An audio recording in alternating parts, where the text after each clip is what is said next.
access the Voice Campaign Manager screen under the Management menu.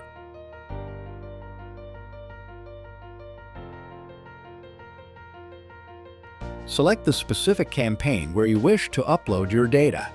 For the most effective results, ensure the campaign is set to passive mode during the upload process.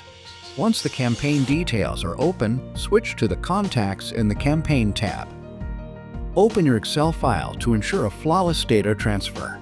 To correctly import your data into the campaign, your spreadsheet must lead with 4 mandatory column headers: Cod ID, first name, last name, and phone.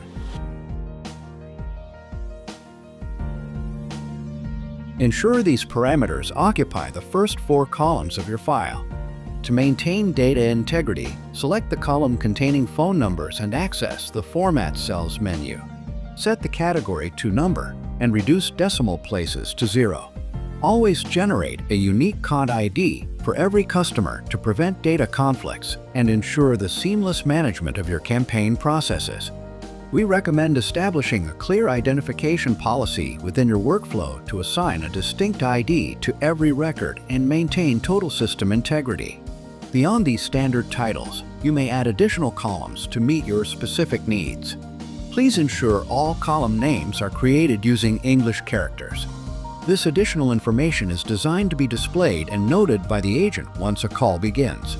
However, please keep in mind that this data is session-specific and will not be added to the contact card.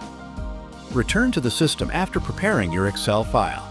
In the window that opens, set the phone number and contact ID uniqueness settings according to your needs.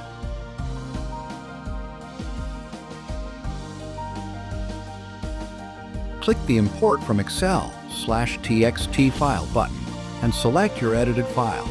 Once you confirm, your list will be updated automatically and your target audience will be included in the campaign.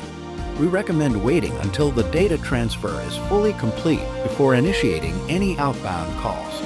Additionally, please keep in mind that if your data set exceeds 30,000 records, the upload process may take longer than usual. You can monitor your upload history and transfer status in real time from the Uploaded Files tab.